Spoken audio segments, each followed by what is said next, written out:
Bienvenue sur Jove Histoire, ce que tu vas écouter aujourd'hui. Une histoire réelle que tu ne rêveras pas un jour écouter. Pour continuer, abonne-toi et like la vidéo.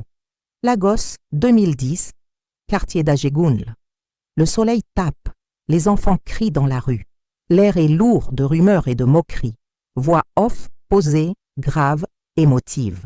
Il était une fois, dans les rues bouillonnantes d'Ajegunle, un quartier pauvre mais vivant de Lagos, une jeune femme nommée Ngozi Chinyere. Elle avait 29 ans, grande, élancée, avec des yeux profonds comme la nuit. Belle à couper le souffle, mais marquée d'un vide, celui d'un ventre toujours vide.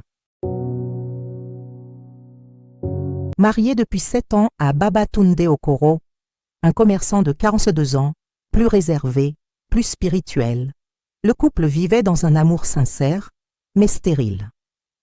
Chaque mois, les règles revenaient. Chaque prière semblait vaine, et bientôt, la rumeur s'était installée. On entend en fond une voix d'enfant qui chante avec moquerie. « Ngozi ne peut pas enfanter, même les pierres ont des bébés !» Les voisins riaient, la famille se détournait, les enfants chantaient. La honte collait à leur peau. Alors, dans le silence de leur nuit, Ngozi pleurait. Babatunde priait. Mais rien ne venait. Jusqu'au jour où la vieille tante de Babatunde leur parla d'un lac sacré dans son village natal, à la frontière du delta et du fleuve Niger. Village d'Otoro. Bord d'un lac au crépuscule. Les grillons chantent. L'eau est calme, menaçante.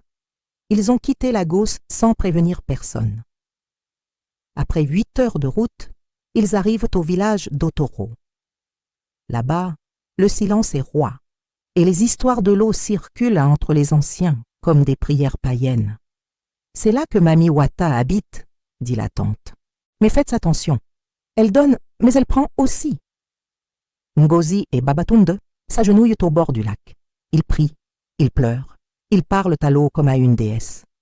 Puis, sans avertissement, l'eau bouge. Une forme apparaît. Une femme. Non. Une créature. Belle, envoûtante. Sa peau brille comme l'ivoire mouillé. Ses yeux n'ont pas d'émotion. Elle parle d'une voix douce et tranchante comme le verre. « Vous voulez un enfant? Je peux vous en donner un. Mais chaque mois, à la pleine lune, un bœuf, pas un de moins. » Elle leur tend une petite fiole de poudre blanche. « Mélangez-la à votre boisson ensemble et préparez-vous. » La créature disparaît dans un tourbillon d'eau. Le silence revient. Ngozi tremble. Babatunde reste figé. Ils rentrent à Lagos. Et 3 semaines plus tard, Ngozi vomit. Un test de grossesse confirme. Merci d'avoir regardé la première partie de cette histoire. Abonnez-vous, aimez et partagez la vidéo pour ne pas manquer la suite de cette vidéo. Merci.